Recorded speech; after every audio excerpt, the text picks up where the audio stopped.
¿Qué tal, mis queridos colegas? Bueno, aquí estoy para presentarles este interesante caso, sobre todo para explicarles qué fue lo que me sucedió, cómo lo corregí y que espero que esto les sirva para su práctica diaria.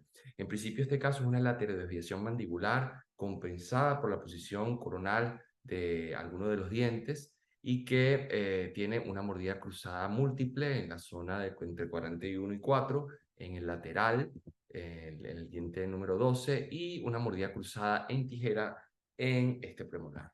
En principio, organizamos, bueno, una serie de movimientos para poder entonces darle ese desarrollo transversal a los arcos, corrigiendo las rotaciones y sobre todo corrigiendo los tips coronales de los dientes anteroinferiores para, de alguna manera, mantener esa compensación dentoalveolar de un problema de origen esquelético.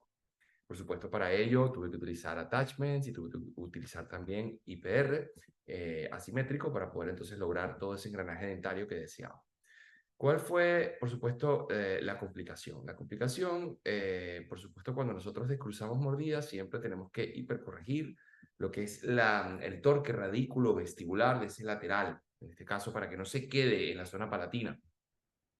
Pero siempre tenemos que contemplar levantar la mordida.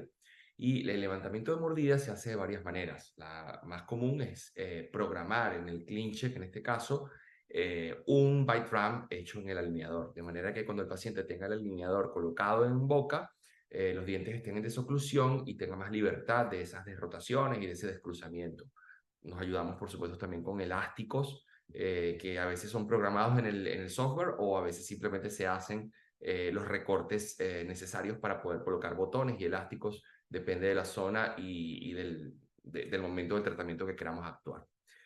Perfecto, levantar la mordida, esa es una manera. La segunda manera, y es la que yo más utilizo, es colocar composite, en este caso composite de bandas, en las caras oclusales de los molares, sobre todo los molares inferiores, y luego hacer un recorte en el alineador para que pueda el paciente colocarse el alineador y coexistir con ese tope colocado o ese bite ramp colocado en la cara oclusal de los molares. ¿Cuál es la ventaja? Que usando o no usando el alineador, la mordida va a estar levantada y vamos a evitar entonces prematuridades que pudiesen ocurrir si el paciente no tiene algo cementado en los dientes y al comer entonces presentarse ese bloqueo del descruzamiento que puede causar que el alineador no encaje. Por lo tanto, yo prefiero utilizar bite ramps o levantes de mordida en el propio diente, en este caso en los molares.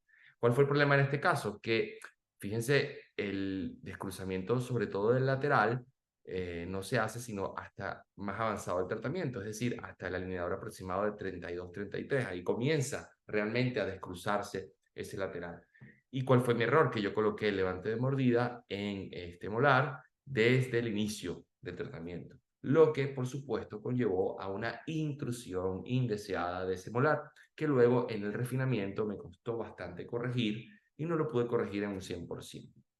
Entonces, fíjense cómo esta es un poco la planificación. Luego viene lo que es el clean check siguiente, es decir, los alineadores adicionales. Fíjense cómo se ha corregido bastante bien la mordida cruzada entre el cuadrante 1 y 4. El lateral llegó a su lugar, fíjense, se descruzó bastante bien con la posición de la raíz en el centro de lo que es las corticales y la corrección también de la mordida cruzada en tijera de ese premolar. Perfecto. Pero fíjense entonces la intrusión que cogió este molar debido justamente a la presencia de ese bite ramp o de ese tope de mordida desde el inicio del tratamiento, lo que generó ese movimiento que no quería yo, que era justamente esa intrusión en un diente que ya de por sí tenía una posición bastante comprometida y una rotación importante. Por lo tanto, tuve que utilizar elásticos acá para poder entonces corregir esa posición y lograr un mejor engranaje entre el cuadrante 2 y 3.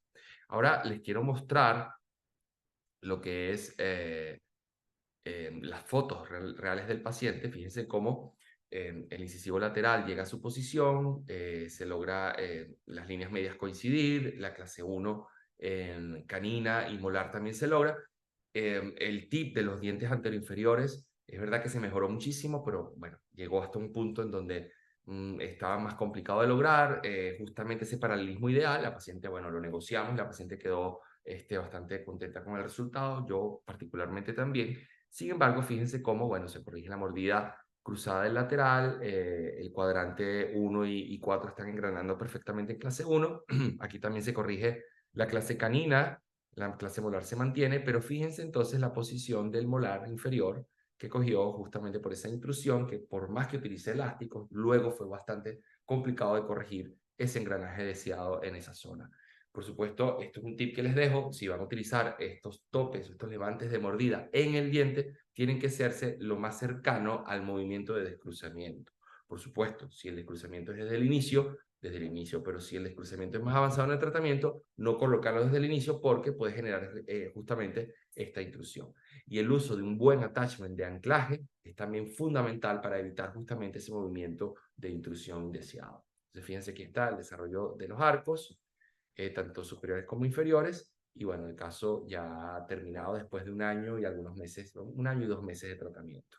Entonces, bueno, espero que ese tip les sirva. En principio, que les ayude a no caer justamente en los errores que hemos cometido y a poder resolver estos casos complejos de una manera relativamente simple. Me despido y bueno, un abrazo a todos.